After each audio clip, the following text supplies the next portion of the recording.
In this analysis video, we're going to look at setup. Now, we're going to start the video by looking at the body. So we're going to look at the spine, the hips, the knees, and then we're going to look at the arms. So we're going to look at the shoulders and the grip strength, and then lastly, we'll look at ball position. So first, let's look at the spine. Now, it's very hard to see exactly what the spine is doing when looking at video, but we can get a general idea. And one of the easy ways that we can look at spine is if you go from the base of the neck to the top of the belt. So kind of base of the neck or the collar to the top of the belt. And if you do this, you'll see that the spine is roughly parallel to this line. There will be a little bit of a curve kind of in the mid-back, but it's roughly parallel to this line. You don't see a big gap between the lower back and the line, and you don't see a huge rounding in the mid-back. Now, over on the right, we have a golfer who's demonstrating a form of C posture. So you can see that there's a little bit more of a rounding, and you can see a little bit more space between the back, or more of the curve is kind of on the outside of that line. The place where you can really identify that this golfer is in a little bit of C posture is if you look in the lower back. So if you're looking somewhere in this space, you can see that the belt line is almost parallel to the ground, where Jason Day's is pointing much more out in the direction of the golf ball. That's an indication of using the hips to get down to the golf ball, where the amateur on the right has used more of the rounding of his mid and upper spine to get down to the golf ball because his pelvis is almost parallel to the ground. And now here on the right is a golfer who is demonstrating what we refer to as S posture, where you can see this general soft sort of S-shaped curve, and you can see that there's virtually no space between the lower back and the line, as opposed to what we saw when we looked at Jason Day over here. You can see a much more pronounced kind of hump in the mid-back, and you can see that the lower spine is pretty flat to this. So essentially what he's doing is, in order to get down to the golf ball, he's sitting into his lower back, which inhibits both the abdominals and the glutes and makes lateral stability a real issue. Also, because of the curve in the lower back, in order to get his upper body to face the golf ball, he ends up having a pronounced rounding of the upper back. Rounding of the upper back will activate more your pecs, your upper trap, your anterior delt, as opposed to your lats and your serratus. So you get this rounding of the arms, which makes it hard to use the spine to create the backswing. And now on the right, we have a golfer who has a fairly good spine curve, pretty neutral, maybe slight C, but pretty good. What we'll see here is some excessive knee flex. So he's in his setup posture, and then as he gets ready to take the club back, you'll see a pretty big bounce and set into the knees, where if I have a line that's drawn up from the toes, you can see that his knees are almost approaching that line, where on the left I have the line drawn up from the toes of Jason Day, and you can clearly see that he doesn't excessively bend those knees. Excessively bending the knees is activating the quads to create stability, as opposed to sitting into the hips and using the glutes. Unfortunately, the quads are not as sensitive for lateral movement of the pelvis, and so many golfers who struggle with too much knee flex in setup will then struggle with too much lateral movement of the knees and feet during the backswing. The next piece we're going to look at is arm hang. And here we've got Adam Scott and Jason Duffner, and basically I've just drawn a line straight down from the outside of the shoulder as well as from the armpit or the crease of the shirt, since it's a little tricky to see the true backside of the shoulder while they're wearing clothes. And you can see that their hands fit very nicely right within this corridor. With the irons, you'll tend to see them fall more or less within this corridor, and with a driver, you'll tend to see it sit just on the outer edge. And here are a couple tour golfers. We have Adam Scott and Jason Day demonstrating what I mean by they'll be just on the outer edge. So they'll be more right in the midline of the outside of the shoulder, as opposed to between the armpit and the outside of the shoulder. And here we have a couple amateurs that are demonstrating kind of the opposite. So here we have a golfer on the right with driver who has his hands a little bit more right in the middle of that window, And then here we have a golfer on the left who has his hands a little bit more in that driver position. So it can tend to cause issues with retention of posture when we get into the backswing and downswing. And this next piece we'll take a look at is alignment. Now, if you're going to look at alignment based on video, you have to be very careful that you're making sure that the camera is somewhat in line with the direction that they're aiming. Because you'll see on a good quality video, you'll see the ball roughly take off parallel to the screen or straight down the middle of the screen. If you take a video and you happen to see the golf ball either shoot off more to the right or more typically it'll go more to the left, that's a pretty good indication that, especially at this level of golfer, that you don't have the camera set up in a proper position to look at their alignment. But now let's take a quick look at alignment of Zach Johnson and Charlie Wee here. What you'll typically see is that the hips, the shoulders, the knees, the thighs will roughly be parallel to where they want the ball to start. In addition, if you look at the forearms, you'll typically see a little bit of the lead forearm. So you'll typically see a little bit of the left forearm on the top side, just like so. That happens from having a little bit more bend in the trail or right elbow for right-handed golfers than is in the left arm. And you can see just a little bit of that space on each of these two gentlemen. And here are a couple more golfers to demonstrate this importance of camera angle. Also to look at triggers, because what you'll see is here both of these two golfers look like their forearms are barely parallel. Yes, you can see a little bit of Jason Day's forearm right there, but for all intent and purposes, they look like they're pretty parallel. Well, now if we take Jason Day to that frame right when the club starts to move back, which is there, you can now see there's a little bit more of the forearm showing. So part of his trigger is to preset some of this rotation. We can see a similar movement over here with Tom Watson. If you wait until right there where the club starts to move, you can start to see the forearm appearing.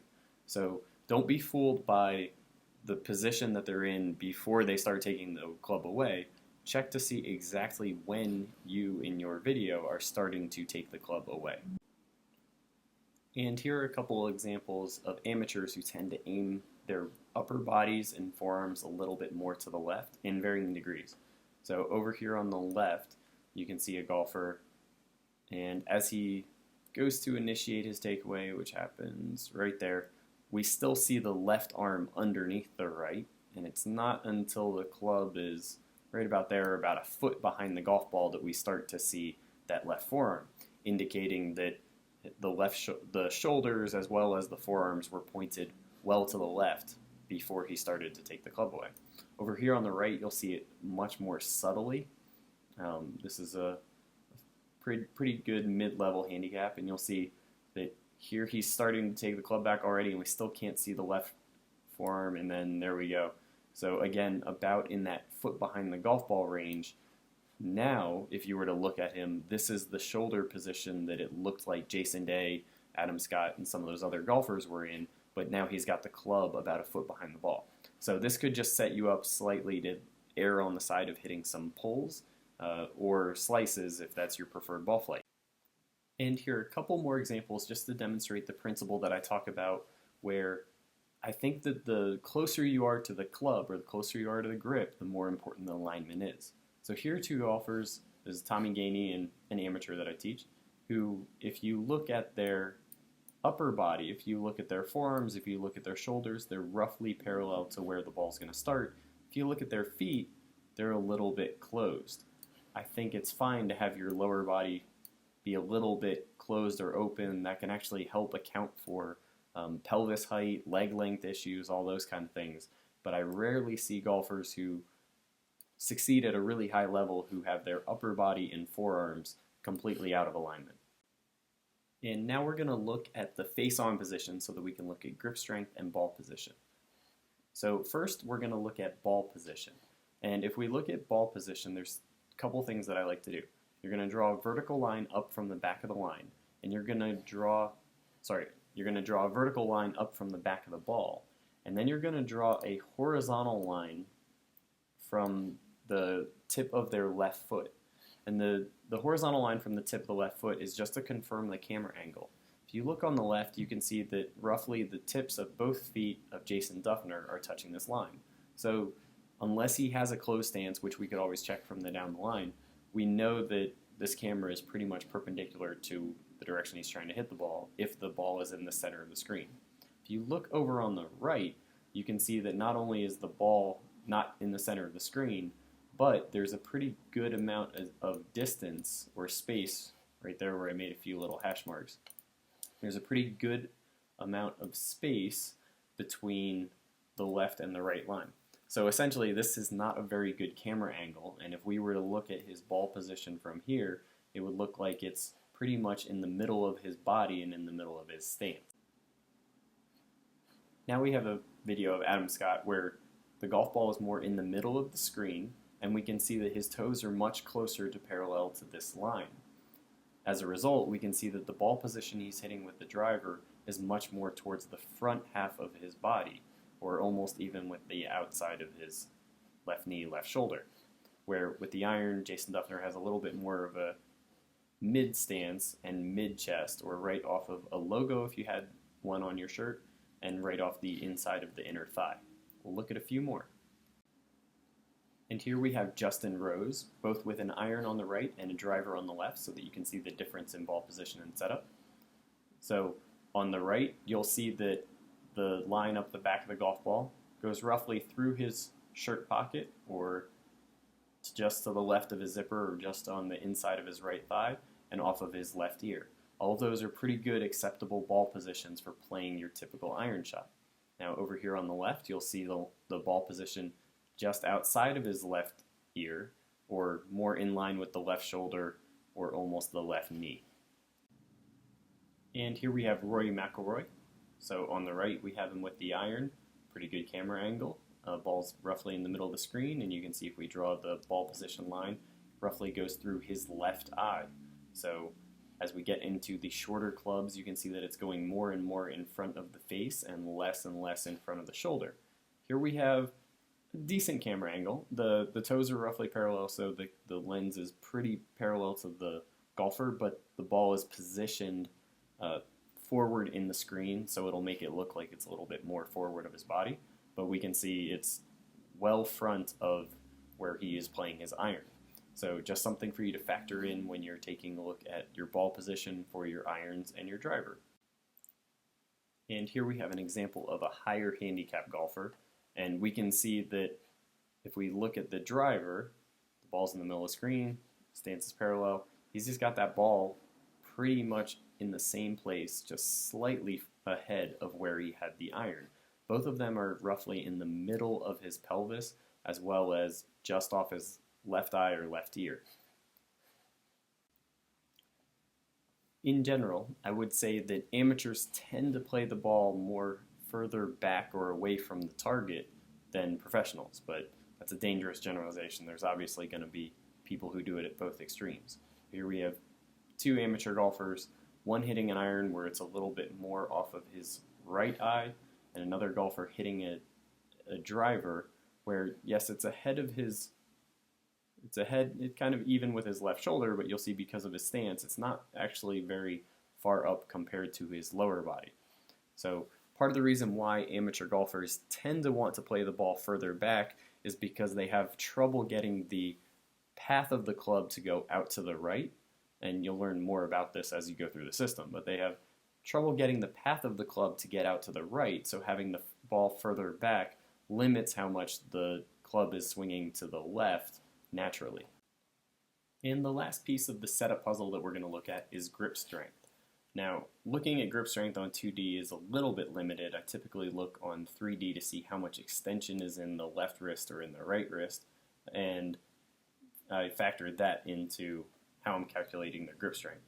But with 2D, one of the ways that you can look at it is if you look at their hands and you look at either the angle of the forearm to the wrist, like so, or if you just look at how much of the glove is showing.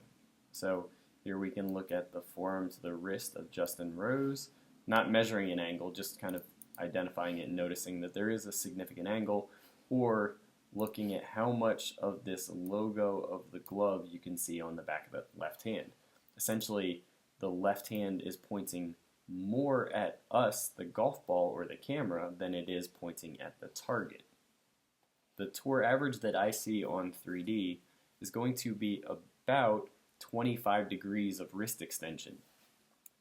Combine that with a little bit of rotation, and we happen to see this hand pointing a little bit more at the camera with most golfers. Here are two more examples. We've got Tiger Woods on the left, Graham McDowell on the right. Tiger Woods has moved more towards a weaker grip. He originally moved towards a weaker grip and now seems to be moving back a little bit stronger, but you can see how much he has right there. And if you look at Graham McDowell, you can see the majority of his glove, he tends to have a stronger grip. I believe somewhere around 40 degrees of extension on 3D. Now, it's also ideal if the hands are somewhat working together. So if you were to look at the V's on the fingers, that's one way that has typically been taught to look at grip strength.